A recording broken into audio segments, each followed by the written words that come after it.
Aujourd'hui, je vais vous expliquer pourquoi mon Inktober est un échec. L'Inktober, c'est un challenge qui existe depuis 2009 et qui est populaire à travers le monde entier. Le principe, c'est de dessiner un dessin par jour pendant le mois d'octobre en suivant une liste de thèmes imposés. Des artistes du monde entier y participent en suivant la liste officielle ou une autre liste. Parce qu'il existe des centaines de listes à suivre. Et cette année, comme l'année dernière, j'ai décidé de créer ma propre liste. l'Hallowwoodtober. Et si l'année dernière je ne m'étais pas imposé de réaliser une vidéo par jour en plus d'un dessin par jour, cette année je l'ai fait. Et j'ai donc posté 31 vidéos sur YouTube, mais aussi 18 shorts, en plus de 22 reels sur Instagram et de 22 vidéos sur TikTok. Franchement, ça a représenté une somme de travail colossale. Et ça a aussi représenté un énorme échec pour moi. Malgré la réussite sur le papier du challenge, parce que oui, j'ai bien réussi à faire 31 dessins et 31 vidéos par jour durant le mois d'octobre. En fait, pour bien comprendre pourquoi ça a été un échec pour moi, il faut bien comprendre que YouTube ce n'est pas un hobby pour moi. Même si le dessin c'est un hobby pour moi et que j'adore en faire des vidéos. Mais en fait, il faut bien comprendre que c'est aussi et surtout mon travail. En fait, je suis une artiste freelance et même si j'ai d'autres sources de revenus, une partie de mes revenus dépendent des résultats de ma chaîne YouTube. Parce qu'en fait, ceux qui s'abonnent à mon Patreon, qui participent à mes projets Ulule, qui achètent sur ma boutique, ils viennent tous de YouTube à la base. Donc lorsque mes statistiques sont mauvaises, ça a un impact direct sur mon revenu, sur mon salaire, sur mon travail et sur mon avenir. Je ne peux donc pas complètement fermer les yeux sur de mauvais résultats en me disant ça n'a pas d'importance parce que si, malheureusement, ça en a. Du coup, pendant le mois d'octobre, j'ai publié mes vidéos sur 3 plateformes différentes. YouTube, avec environ 29 000 abonnés, où j'ai posté 49 vidéos, 31 classiques et 18 shorts. Instagram, avec environ 2000 abonnés, et j'y ai posté 22 reels. TikTok, avec environ 72 000 abonnés, où j'ai posté 22 vidéos. Et commençons par parler des vues sur les vidéos. Pour vous donner un ordre d'idée, en enlevant l'Inktober de la balance, en 2023, mes vidéos classiques ont une moyenne de 2600 vues par vidéo. Et mes vidéos classiques pendant l'Inktober ont une moyenne de 817 vues par vidéo. Sachez qu'avant l'Inktober, ma pire vidéo de 2023 avait fait 1800 vues. Aucune vidéo de l'Inktober n'est allée aussi haut. Et pire encore, seulement 2 des 31 vidéos ont dépassé les 1000 vues. Quant aux 18 shorts, ils ont fait une moyenne de 5700 vues par short. Contre une moyenne sur Instagram de 3100 vues par reel et sur TikTok de 3000 vues par vidéo.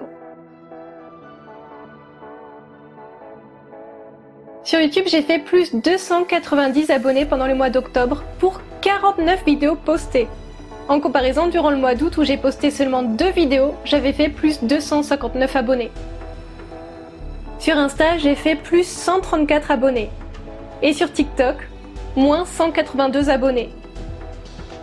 Oui, j'ai bien fini avec moins d'abonnés en fin de challenge qu'en début du challenge. Et maintenant, parlons revenus. Avec mes vidéos classiques du mois d'octobre, j'ai gagné 107 € pour 31 vidéos. Contre 48 € pour les fameuses 2 vidéos du mois d'août. Et les 18 shorts m'ont rapporté en tout 5 €. A noter que j'ai eu au total environ 25 000 vues sur mes vidéos classiques. Et 100 000 vues sur mes 18 shorts. Ça vous donne un peu le ratio vue-gain entre des vidéos classiques et des shorts. À titre de comparaison, j'ai gagné 0 € sur Instagram et 14 € sur TikTok. Autant vous dire que le résultat est extrêmement décevant compte tenu de la charge de travail que ça m'a donné. Et surtout de tout l'espoir que je mettais dans ce projet. Si je devais tirer un bilan de ce challenge, j'imagine qu'il faudrait quand même que je commence à réfléchir à changer de format de vidéo. Ça fait un moment que j'essaye de faire le format un peu anglophone. Parce que je sais pas si vous regardez les chaînes de dessins anglophones, il y en a plein qui font à peu près le même format que moi. On voit pas trop leur visage, on voit surtout les mains, ils sont en train de dessiner, on voit un projet de dessin de A à Z. Et en fait, j'ai l'impression qu'en France, ça marche pas tellement. Alors je me dis peut-être qu'il faudrait que je montre un peu plus mon visage à la caméra. Peut-être que ça rend le youtubeur un peu plus attachant. Il faudrait aussi que j'essaye de faire des formats plus longs, parce que je pense que clairement avoir des vidéos de 5 minutes et quelques pendant mon challenge, ça a pas aidé avec l'algorithme actuel de YouTube. Puis on va pas se le cacher, il serait temps que je fasse des progrès en montage vidéo. Et c'est vrai que c'est quelque chose auquel j'accorde pas beaucoup de temps dans ma progression. Je suis vraiment plus centrée sur le dessin et je pense que c'est dommage parce qu'en fait le principe de YouTube c'est quand même de vous montrer des vidéos. En fait j'aimerais changer la forme de mes vidéos et non le fond parce que je ne veux pas changer mon univers, ce que j'aime et ce qui fait de moi la dessinatrice que je suis aujourd'hui. Je veux pas arrêter de dessiner du fantastique, je ne veux pas me mettre à dessiner dans un style qui ne me ressemble pas. Donc clairement c'est sur le format de vidéo qu'il va falloir que je fasse des efforts dans les prochains mois. Maintenant on va passer à certaines questions que vous m'avez posées. On m'a demandé comment je me sentais maintenant que le challenge est terminé. Et en fait c'est marrant parce que je pensais que j'allais me sentir hyper bien parce que pendant le challenge je me sentais un peu stressée, fatiguée, je manquais de temps, j'avais besoin de me reposer et je me disais punaise quand ça sera le premier jour de novembre que je pourrai me reposer ça va être génial. Et en fait c'est marrant parce que je me sens plus mal maintenant que c'est terminé que pendant que je faisais le challenge. Parce qu'en fait juste après la fin du challenge, je me suis sentie vide. En fait, j'avais tellement de choses à faire, j'avais une vie tellement occupée, tellement chargée, un planning serré, tout ça, que quand tout d'un coup je suis passée à rien, ça m'a vraiment... je sais pas, ça m'a démoralisée, ça m'a fait un vide, un creux, je me suis dit qu'est-ce que je vais faire de moi, qu'est-ce que je vais faire de ma vie, Et en même temps, j'étais avant en octobre dans le... Dès que j'avais 2 minutes de libre et que je faisais rien, c'était grave, il fallait vraiment que j'avance sur mon programme.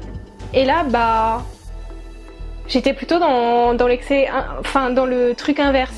Là j'avais trop de temps libre et je me disais mince mais j'avais l'impression de perdre mon temps. Mais je pense que c'était un contre-coup vraiment de il faut pas que je perde 1 minute, faut que j'avance sur mes vidéos. Du coup je culpabilisais un peu d'avoir autant de temps libre. Mais ça commence à aller mieux. Même si franchement c'est dur de se remettre dans le bain des vidéos. Là franchement je dois publier une vidéo, cette vidéo là aujourd'hui alors que je la tourne hier. Alors que j'avais 2 semaines pour la faire en vrai. Ensuite on m'a demandé est-ce que je referais un challenge comme celui-là. Et clairement non. En fait on voit bien quand on voit les stats que c'est plus du tout le type de challenge qui est adapté au YouTube d'aujourd'hui. Alors du coup je pense que c'est la dernière fois que vous voyez quelque chose dans ce genre. Alors bon il faut jamais dire jamais, hein. Si ça se trouve un jour je referai un espèce de challenge marathon mais je pense que la forme sera plus du tout la même. Clairement ça a pas fonctionné comme je le voulais. On m'a aussi demandé combien de temps en moyenne je prenais par créa, tout compris. Et je crois que j'avais déjà répondu dans une des dernières vidéos. Mais en gros j'avais estimé que je prenais entre 5 et 7 heures par EMA, tout compris. Je veux dire la recherche, le dessin, la mise en couleur, filmer, monter, faire l'audio. Voilà, environ 6 heures de travail par EMA, par vidéo du coup. On m'a aussi demandé sur quoi je voulais travailler prochainement et je pense que les prochaines pistes que j'aimerais faire c'est vraiment l'animation, le motion design, tout ça. Franchement je mise beaucoup sur l'application Procreate Dream qui va bientôt sortir.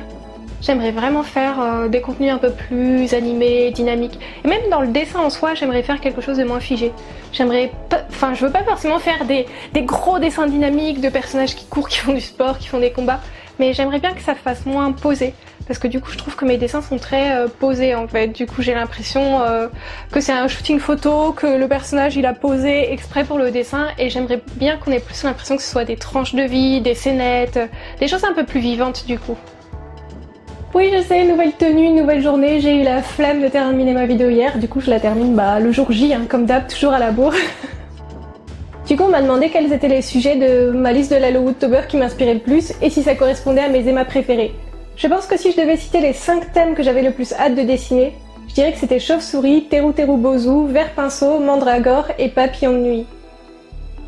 Et au final, mes émas préférés sont en vrac, hein, sans classement, le jack-o'-lanterne, le vert pinceau, le sugar skull, Gigi et Zéro. On m'a aussi demandé s'il y avait des émas que j'aimais pas, et en fait forcément il y en a que j'aime moins que d'autres, mais au final il y en a aucun que je n'aime vraiment pas. Sachez d'ailleurs qu'il reste encore quelques émas disponibles sur ma boutique Etsy. Si vous avez loupé le premier créneau de vente, c'est le moment de vous rattraper. Du coup, comme je vous ai fait un petit classement, même si je les ai pas vraiment classés, mais comme je vous ai dit quels étaient mes 5 émas préférés, je me disais que ça serait sympa aussi de savoir quels étaient vos 5 émas préférés à vous. Et du coup, pour ça, je vous donne rendez-vous sur Insta, le lien est en description de la vidéo, et du coup, en story, je vais vous faire des sondages pour savoir quels sont vos préférés. Du coup, on arrive un peu en fin de vidéo, et j'aimerais un peu nuancer les propos que j'ai depuis le début de cette vidéo. Si d'un point de vue statistique, en fait, mon challenge est un échec, d'un point de vue personnel, moi je suis assez fière de ce que j'ai fait du coup. Je suis super contente d'avoir tenu, je suis super contente de tout ce que j'ai produit, Bah, je suis fière de moi, personnellement. Donc je regrette pas d'avoir fait ce challenge, il m'aura appris beaucoup de choses en fait, il m'aura permis de me remettre en question et j'espère que ça augurera de changements positifs sur ma chaîne YouTube à l'avenir. Et du coup, si vous avez encore envie de discuter avec moi ou de me voir dessiner, je vais reprendre mes bonnes habitudes de live et du coup je suis sur Twitch en ce moment et jusqu'à 20 h, du coup je vous dis à tout de suite ou alors si vous venez pas, à bientôt pour une prochaine vidéo sur YouTube, je vous en voudrais pas bien sûr. Mais bon, j'aimerais bien vous voir sur Twitch maintenant donc à tout de suite.